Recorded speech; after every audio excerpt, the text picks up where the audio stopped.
Magrão é citado na súmula após derrota para o Fortaleza. No vídeo de hoje eu quero te trazer todos os bastidores do Magrão, uma conversa que houve no vestiário do Internacional após mais uma derrota no Inter no Campeonato Brasileiro e o oitavo jogo sem vencer na competição. E além disso também quero te trazer mais informações sobre o treino que o Inter realizou no dia de hoje no CT Parque Gigante, o último treino no CT Parque Gigante antes do jogo contra o Bolívar. O técnico Eduardo Cudê que fez algumas atividades de finalizações e alguns jogadores se destacaram. No vídeo de hoje também eu quero te falar onde o Inter logo mais chega já a Santa Cruz de la Sierra, né, onde o Inter vai ficar hospedado até terça-feira, horário do jogo, que daí viaja para La Paz, e eu quero te trazer toda essa logística e todas essas informações com uma decisão arriscada que o Cudê tomou. Então, só antes, roda a vinheta.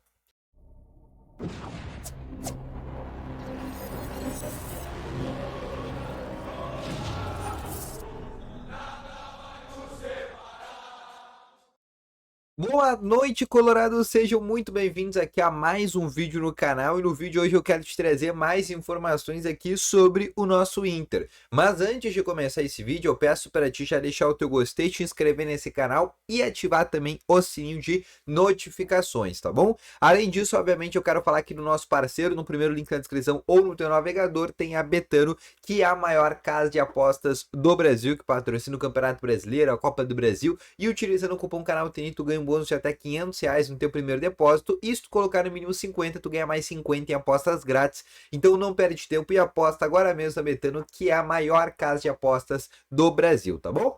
Vamos começando então aqui com as informações do Inter no dia de hoje. Eu quero começar realmente aqui falando após a derrota para o Fortaleza pelo placar de 1-0, né, onde o Inter conseguiu a oitava jogo sem vencer dentro do Campeonato Brasileiro, onde o Inter agora com a rodada terminada, a gente já consegue perceber que complicou a situação do Inter dentro do Brasileirão, porque o Inter já está 3 pontos da zona do rebaixamento.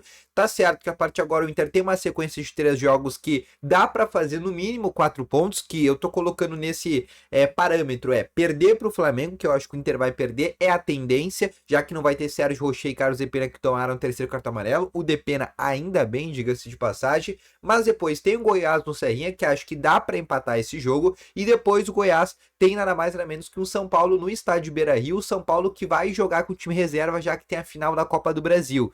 Então acho que o Inter consegue nessa sequência de 3 jogos fazer 4 pontos, e com esses 4 pontos o Inter vai a 28 pontos, dependendo da situação até pode subir um pouco na tabela, e fica bem mais longe dentro ali do Z4, por exemplo, tá bom? Mas o que eu quero falar exatamente foi sobre o pós-jogo, porque mais uma vez o Inter foi passado a mão. Já é o segundo jogo consecutivo contra o Botafogo, apesar da derrota por 3-1. No primeiro gol do Botafogo teve uma falta do Ener Valencia, onde o árbitro de vídeo não foi olhar. Na Libertadores a gente sabe que é outra confederação, mas igual teve aquele lance do Fabrício Bustos. E agora contra o Fortaleza teve no mínimo 2 lances polêmicos. Um que foi o chute que o jogador do Fortaleza na cara do Arangues, e depois uma bola onde o goleiro do Fortaleza sai e acaba acertando o Luiz Adriano, onde o juiz sequer vai ao VAR olhar. Após o jogo, o Magrão, dentro dos bastidores, começou a ofender o árbitro da partida, inclusive direcionando ali palavras, né, ofensivas, e além disso falando que ele nunca mais vai apitar dentro do Beira-Rio. É um Inter que fez uma cobrança muito forte de maneira externa também com o José Olavo Bisol, que deu uma entrevista para a imprensa ali na zona mista e falou exatamente sobre essa questão da arbitragem, que vai mandar novamente um ofício para a CBF, que vai pedir, obviamente, para esse juiz não apitar mais dentro do Beira-Rio, porque esse juiz já deu para perceber que não é a primeira vez que ele faz isso com o Inter. Então realmente nos bastidores ficou uma situação muito complicada, porque esse ponto pro Inter, né, ia fazer certa diferença. O Inter ia a 25 pontos, passava em número de pontos Corinthians, ia ficar numa situação um pouco mais tranquila do que está hoje, né, com aquele pênalti, né? Ia acertar o pênalti? Não ia. Aí é outros 500, mas o juiz interferiu sim no resultado. Além disso, falando agora sobre o futuro do Inter, no dia de hoje rolou um treino no CT Parque Gigante, o último treino porque à tarde, por volta das 2 horas agora da tarde, o Inter viajou já para Santa Cruz de la Sierra, onde fica, onde dorme lá, e só no dia do jogo viaja para La Paz com altitude de 3.600 metros. No treino de hoje, os jogadores que jogaram contra o Fortaleza, ou seja, os titulares reservas, ficaram na academia fazendo trabalho regenerativo, e os jogadores que foram poupados, não relacionados, e os outros reservas ficaram no campo fazendo uma atividade com o técnico Eduardo Cudê.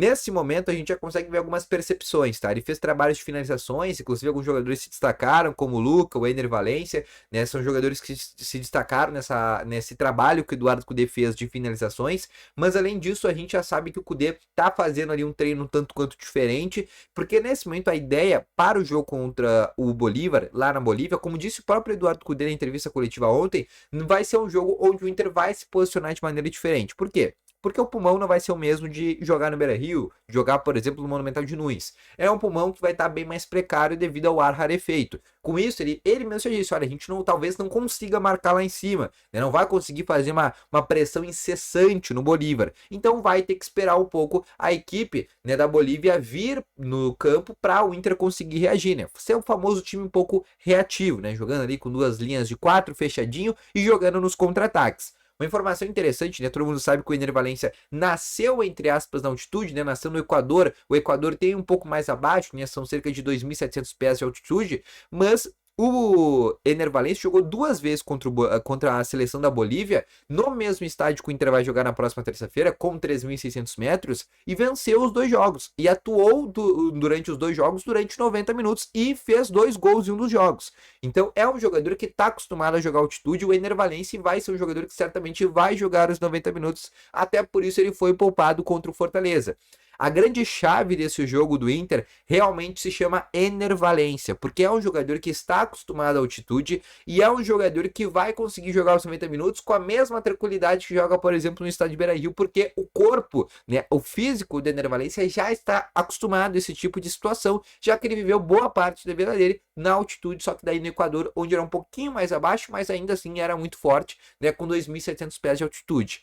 Além disso, né, falando sobre a escalação que o técnico Eduardo Cudê deve mandar a campo, deve ser uma escalação com mais vitalidade, por motivos óbvios, né? Então, os jogadores que já jogaram na altitude, que têm esse costume, né, que já colocaram o seu corpo para jogar lá, vão atuar. Arangues, que jogou diversas vezes com a seleção do Chile e com o Internacional, René, que já jogou lá com o Flamengo, além disso, o próprio Ener Valencia, que eu citei anteriormente, também já jogou, outros jogadores do Internacional também já fizeram partidas, alguns não fizeram, o Vitão não fez, o Busto não fez, o Gabriel Mercado já fez 2 vezes, então vai jogar, o Sérgio Rocher também fez apenas uma vez com a seleção do Uruguai, mas não foi titular, mas o goleiro não faz tanta diferença assim. O Maurício já jogou com o Always Ready, né? Lembra aquele time lá do Ramires, que o Inter jogou, perdeu por 2-0, né? O Maurício estava naquele time, então ele atuou. O Wanderson nunca jogou por lá. Então, o Johnny também estava presente naquele Always Ready, mas ele ficou no banco de reservas. Então, a maioria dos jogadores do Inter ali já estão ambientados. Óbvio que por jogarem uma vez só, 2 vezes, não estão acostumados, mas sabem como é que funciona a situação de estar jogando, né, na altitude, onde, como disse o Gabriel ontem na zona mista pra gente, ó, eles ficam com um delay mental. O pulmão, a cabeça, ela não responde da mesma velocidade do que, por exemplo, jogar no Beira-Rio, jogar no Brasil ou jogar em algum lugar que não tem um ar tanto rarefeito. Então os treinos do Inter estão sendo muito também vitais, né, com muita vitalidade, e a escolha do Cudê vai se passar por isso também, para saber quem é que aguenta mais o jogo contra a equipe do Bolívar, que é sim uma boa equipe, diga-se de passagem, tá bom? Então esse foi o vídeo, espero que tenham gostado, deixa o teu gostei, se inscreva no canal, volto logo mais com as informações, valeu, falou e foi!